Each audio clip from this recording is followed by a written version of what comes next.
আমাদের শরীর আরও এক ধরনের লিপিড সিনথেসাইজ করে, সেটা হলো কোলেস্টেরল। আশা করি এর সাথে অনেকেরই পরিচয় আছে।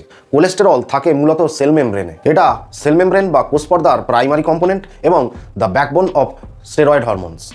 অর্থাৎ আমাদের জীবনী শক্তির প্রায় মূল কাজের সঙ্গে এটা অত্যন্ত গুরুত্বপূর্ণভাবে জড়িত। এখানে একটা কথা বলে রাখি, গাড়ির স্পার্ক প্লাগে যেমন স্পার্ক কম বা বেশি হলে গাড়ির স্টার্টের সমস্যা হয়, ঠিক সেরকমই আপনার শরীরে মাত্রাতিরিক্ত কোলেস্টেরল বেড়ে গেলেও বিপদ, আবার কমে গেলেও সমস্যা। অ্যাকচুয়াল কোলেস্টেরল হলো বিভিন্ন ধরনের লিপোপ্রোটিনের মধ্যে থাকা লিপিডস। এখন লিপোপ্রোটিনটা কি?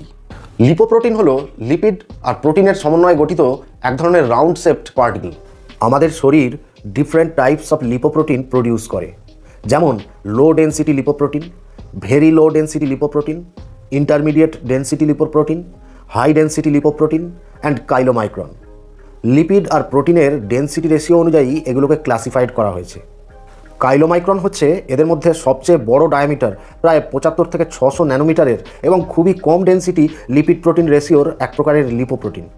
আবার সবচেয়ে ছোট ডায়ামিটার 10.8 ন্যানোমিটারের হলেও লিপিড প্রোটিন ডেন্সিটি রেশিও অনেক হাই থাকার জন্য HDL এর নামকরণ করা হয়েছে হাই ডেন্সিটি লিপোপ্রোটিন। এটার একটা গুরুত্বপূর্ণ কাজ হলো এটা সেল থেকে এক্সেস কোলেস্টেরলকে বের করে নিয়ে আমাদের লিভারে পাঠিয়ে দেয়।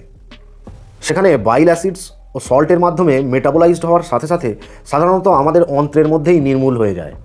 ফলে কার্ডিওভাস্কুলার প্রবলেমসের রিস্ক কমে যায় এবং শরীর সুস্থ থাকে। তাই HDLকে গুড কোলেস্টেরল বলা হয়। আবার ব্লাডের প্লাজমায় থাকা VLDL ও IDL এর লার্জ অ্যামাউন্ট অফ কোলেস্টেরল এবং কোলেস্টেরল ইস্টার ধরে রাখে, যাদের কাজ হলো সেগুলোকে আমাদের পেরিফেরাল টিস্যুতে ডিপোজিট করা। VLDL ও IDL এর আর একটা ক্যাটাগরি হচ্ছে LDL বা লো ডেন্সিটি লিপোপ্রোটিন, যার কাজ আরও মারাত্মক। কেননা LDL আমাদের শরীরের অতিরিক্ত কোলেস্টেরলকে অ্যাকুমুলেট করে ব্লাড ভেসেলসগুলোতে নিয়ে এসে প্লাক তৈরি করে। ফলে আর্টারিগুলো ন্যারো হয়ে যাবার দরুন সাডেন কার্ডিয়াক অ্যারেস্ট বা স্ট্রোক হওয়ার সম্ভাবনা দেখা দেয়।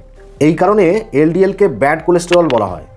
আমাদের দেহে কোলেস্টেরল কমে যাওয়া বা লো লেভেলস অফ HDL এর ডিসঅর্ডারকে হাইপোলিপিডেমিয়া বলা হয়, যা ওবেসিটি, ইনসুলিন, স্মোকিং ইত্যাদির কারণে হয়ে থাকে। ওভারঅল HDL ও LDL এর ব্যালেন্সের মাধ্যমে আমাদের শরীরে কোলেস্টেরল লেভেল নিয়ন্ত্রণে থাকে। আপনি শুনেছেন নিশ্চয়ই, সম্প্রতি ওয়ার্ল্ড হেলথ অর্গানাইজেশন সহ ফুড সেফটি সিস্টেমের সার্টিফাইড যতগুলো কোম্পানি আছে এবং মিডিয়াতেও প্রপার ডায়েট রোডম্যাপের জন্য একটা শব্দ বারবার ব্যবহৃত হচ্ছে, পুফা। কি এই পুফা? কিছুক্ষণ আগে আমি বলেছিলাম আমাদের খাবারে আনস্যাচুরেটেড ফ্যাটি অ্যাসিডস অনেক বেশি মাত্রায় প্রয়োজন। এখন দেখুন, এই আনস্যাচুরেটেড ফ্যাটি অ্যাসিডস আবার দু ধরনের হয়, মনো আনস্যাচুরেটেড ফ্যাটি অ্যাসিডস আর পলি আনস্যাচুরেটেড ফ্যাটি